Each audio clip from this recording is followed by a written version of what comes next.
Ele é o pintor das bikes. Luiz Cavalli veio da publicidade e é dono de uma pintura forte, alegre, divertida, impossível de passar desapercebida. Hoje ele veio conversar com Um Olhar Entrevista. Suas obras estão por todo o mundo e ele tem muito a contar.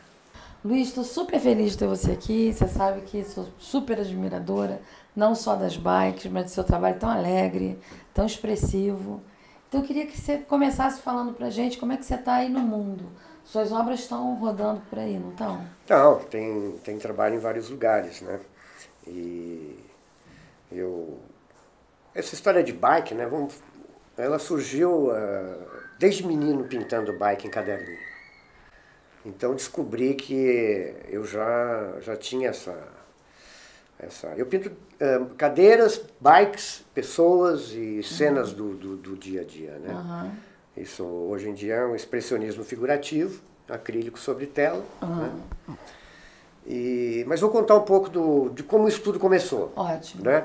Eu em 74, 75, 76 eu fiz IAD, que foi uma grande escola de arte em São Paulo, que era um colegial técnico de desenho de comunicação, onde a gente tinha assim, vários professores, aula de fotografia, e na época um povo muito engajado, muito interessado em arte, em coisas. A Paulista estava reformando, a gente participava até da Bienal, o IAD participou na época. Né? Então foi muito interessante. E lá eu comecei a tomar contato com o desenho. E na época eu comecei a fazer pontilhismo com canetinha Rotring, que é uma canetinha muito antiga. E eu vendia esses desenhos, através de amigos que me falavam, para o Inácio de Loyola, que ele era editor da editora 3. Isso, né? E ele comprava meus desenhos, e eu tinha que atravessar a Paulista inteira, ir na escola, pagar a escola e voltava para lá. Né? Até fiz alguns trabalhos para Planeta. O resto ele comprava para ajudar os alunos mesmo. Sei. Um grande cara. E eu comecei a fazer pontilhismo e tudo. Só que isso, com 18 anos de idade, eu entrei em publicidade. Na área de rádio, televisão e cinema. Sim. E então eu trabalhei até os 47 anos de idade, dos 18, em produção de mídia eletrônica. Uma boa estrada, hein? Aí eu aprendi muito, né, com câmera, com cenografia, com filmagens, com locação, e sempre dentro de agência de publicidade não existia internet, então eu pesquisava muito referências para filmagens. Eu estava, de certa forma, em contato com a arte sem saber. E ao mesmo tempo eu entrei na FAAP, porque eu queria ser jornalista, mas não conseguia entrar na Castelio, porque um menino que estuda arte, para escrever bem é meio difícil, ele desenha melhor do que escreve. E aí não deu, eu queria ser jornalista de guerra, fotógrafo de guerra. Imagina. Porque eu adorava fotografia, já fotografava muito na época do IAD. Tive aulas com os grandes professores de fotografia do IAD. E aí entrei na publicidade e FAAP ao mesmo tempo. Mas meus grandes colegas de aula, o Leonilson, imagina, a Leda Catunda, a Jaquinha Lerner, o Romagnoli, todos esses meninos hoje são os grandes artistas do espanhol. E eu não, eu segui para um outro caminho.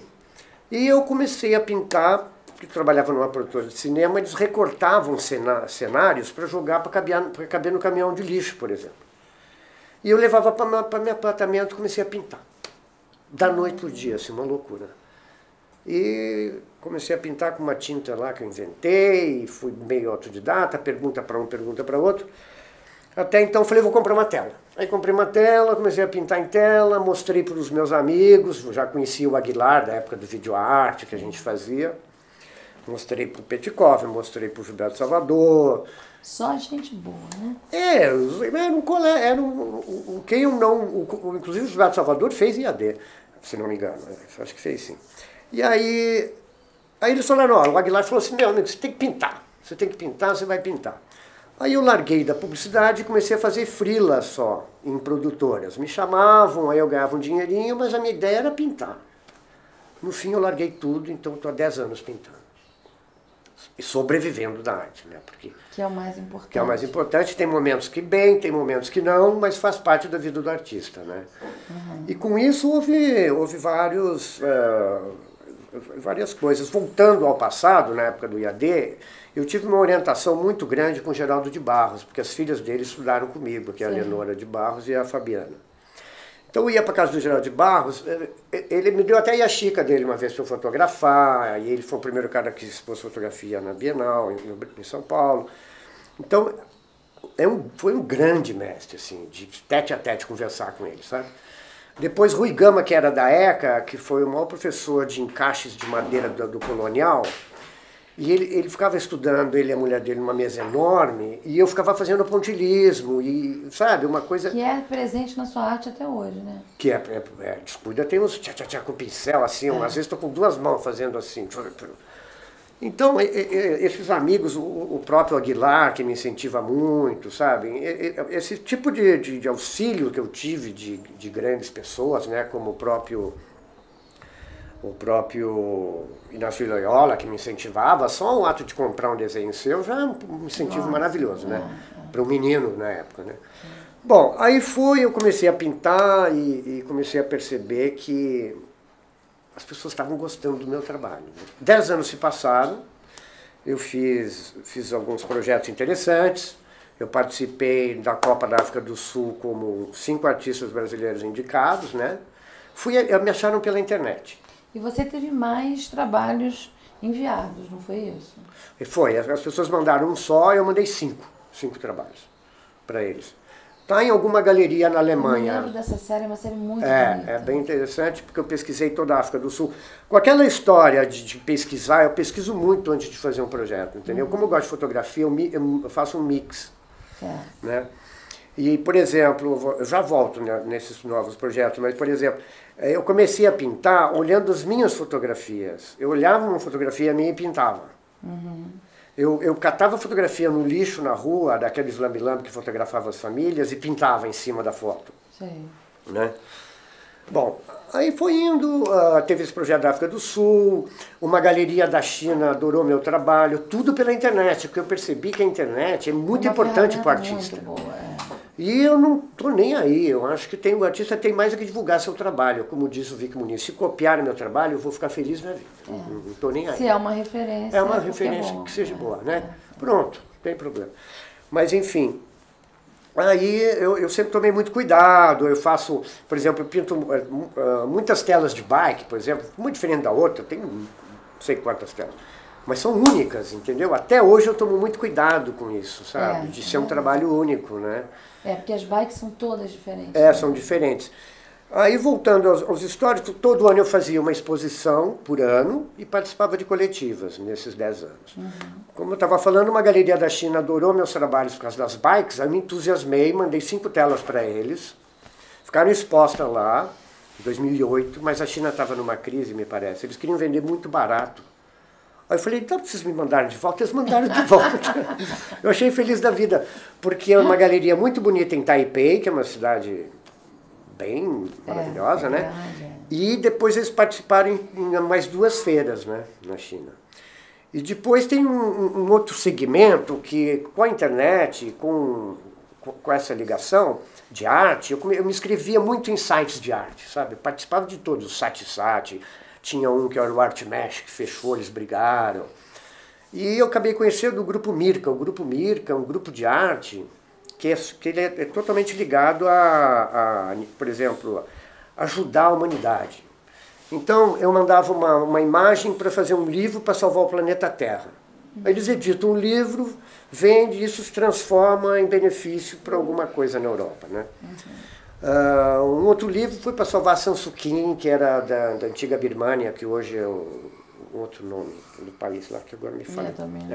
Mas enfim, ela estava presa, então a gente mandava imagem, eles fabricavam esses livros, o Santander patrocinou para pagar os advogados. Então, tinha sempre uma causa. Sempre uma causa, então é muito bacana. Você manda em alta sua imagem, eles produzem livros, eles produzem exposições, entendeu? E fazem exposições nas faculdades, nos países nórdicos lá, mais europeu assim. E é um papel da obra de arte também. É um papel da obra de arte. Então isso me gratifica muito, entendeu? E me dá assim prazer, né, de participar disso. Né?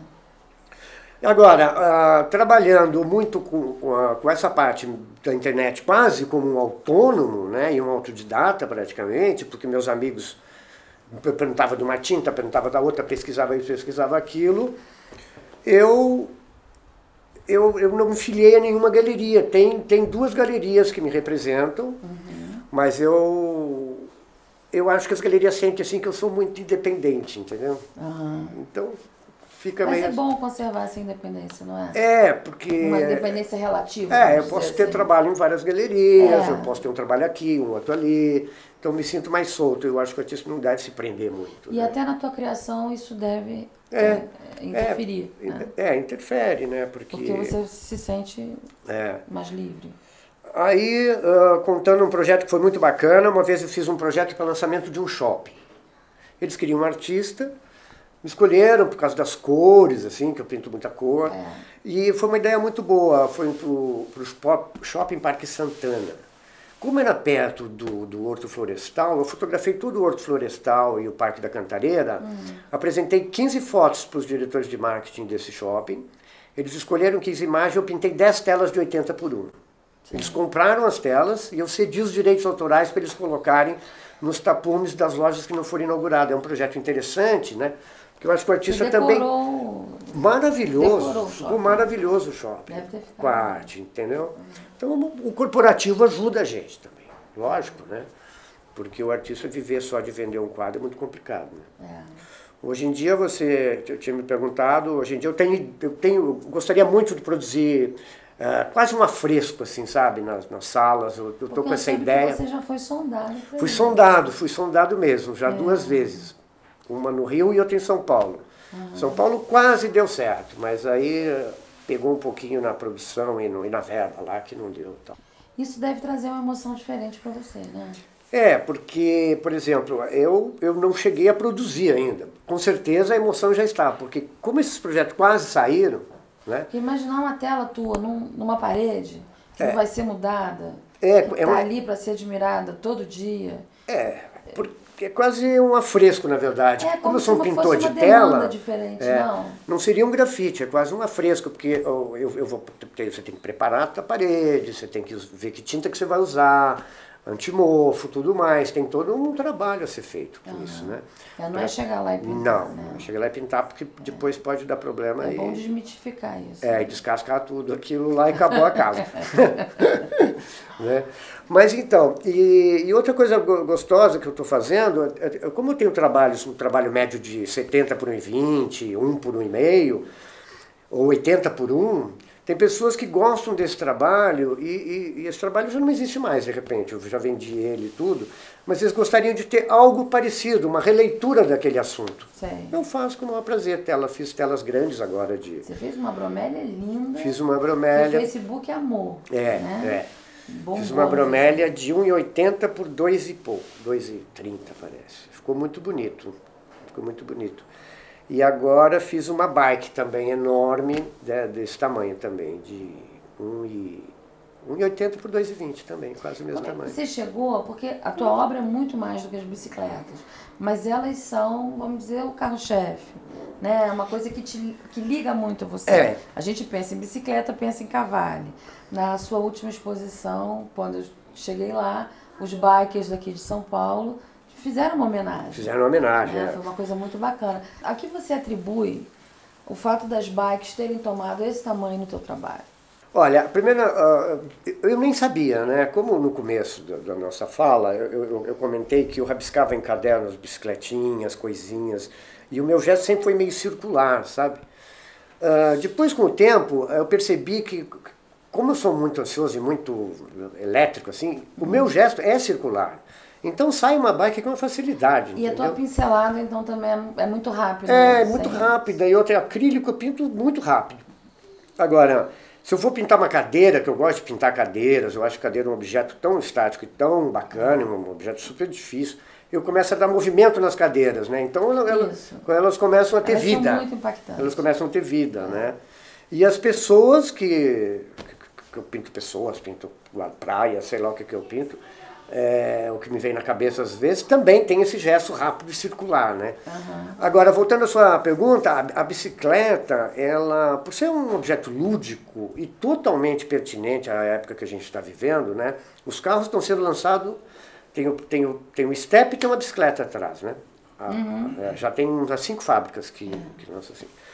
Mas eu já pintava a bicicleta quando eu conhecia a Renata Falzoni. Bom, eu conhecia a Renata assim, Por acaso, eu fui fazer uma exposição, ela viu as bikes, um amigo me apresentou ela, eu falei, nossa, a gente tem muito a ver, porque eu já pintava as bikes. E ela gostou, me incentivou muito, porque a Renata que começou com essas coisas de bike aqui em São Paulo, e hoje ela é uma cicloativista, na verdade, né? É verdade. Ela é uma pessoa muito forte nesse assunto.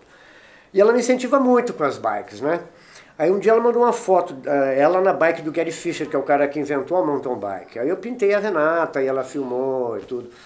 Ou seja, as bikes, elas, como eu estava falando, elas têm hoje uma importância tão grande na vida nossa, porque ela não polui, porque ela é alegre, todo mundo andou de bike. E para o artista, para mim, no caso, é um mote isso. É gostoso, porque eu estou pintando uma coisa, minha tinta já é alegre, você vê uma bike, a coisa fica alegre. Porque ela hoje tem uma outra função social, né? As pessoas estão querendo fugir de engarrafamento, a questão da poluição, tudo isso. Então ela teve uma upgrade social, vamos dizer assim, né? Justamente.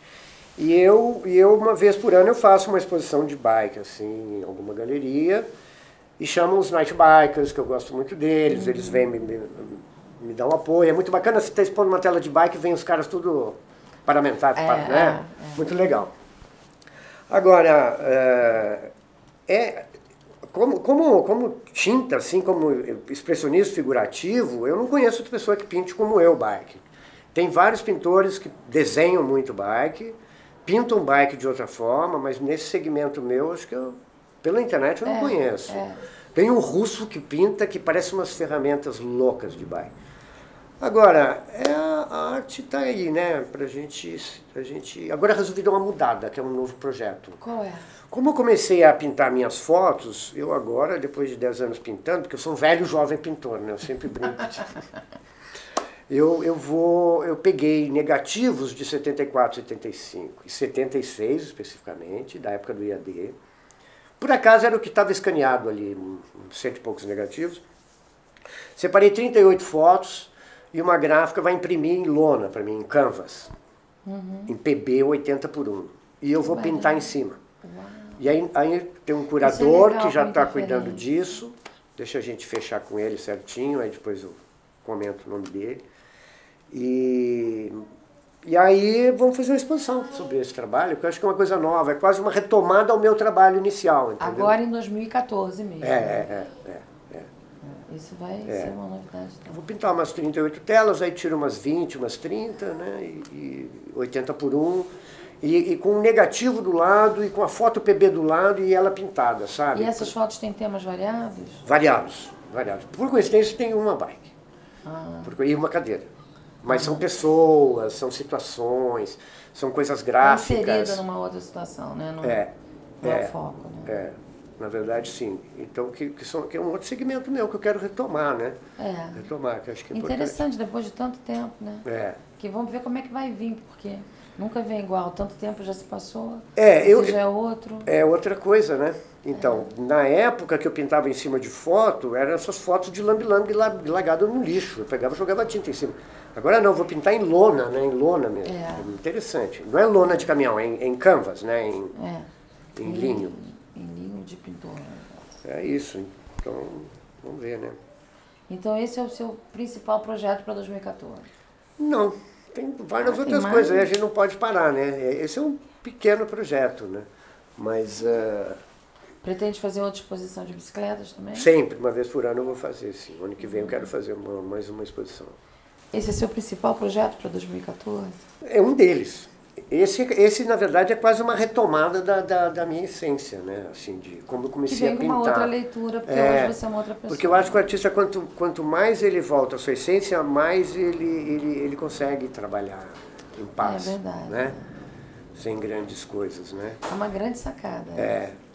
E tenho vontade também Bom, vou fazer uma exposição sempre de bike ou de cadeiras, algumas outras coisas, mas tenho vontade de, como eu te falei, entrar em projetos um pouco diferenciados, assim, sabe? Até mais em decoração, uma vez com os afrescos, não? Talvez. Os afrescos eu gostaria muito de fazer, acho muito interessante, né? E também pesquisar umas outras coisas, os grafites pela rua, sabe? Mas algo mais corporativo, mais com projeto feito. Isso é bem a sua cara, né? Colocar a arte para andar um pouco, trabalhar um pouco pra gente, porque eu acho que precisa. Acho que precisa pesquisar um pouco alguns trabalhos que eu possa fazer para impressões, né? Alguns trabalhos que você consiga pagar o seu dia a dia. A verdade é essa, o artista precisa do dia a dia. Claro. O artista ele tem que pagar suas contas. Tem os mesmos compromissos que todo mundo. É isso. Não pode ser levado de uma forma. Então o artista tem que estar ligado no lance. Antenado e engajado em mil... eu fiquei um tempo agora um pouco parado, um pouco sem sair, para dar uma retomada na minha cabeça, porque você vai em muitas exposições, sempre aquela coisa, as mesmas pessoas, não sei o quê, e às vezes eu estava perdendo meu foco, sabe? Sei. Às vezes é bom você ficar um pouco meio sabático, assim, meio quieto em casa, dar uma olhada. Que, no entanto, surgiu essa nova exposição aí de fotos, que eu acho que é deu uma remexida e reiniciou o HD, né? Reinicia tudo, né? Não é bom dessa retomada, né? Esquenta os motores. Né? Então, Luiz, sorte agora em 2014. Espero que a gente esteja junto acompanhando isso tudo. E obrigada por ter vindo. Eu que Adorei agradeço. entrevistar você. Eu que agradeço. Muito obrigado.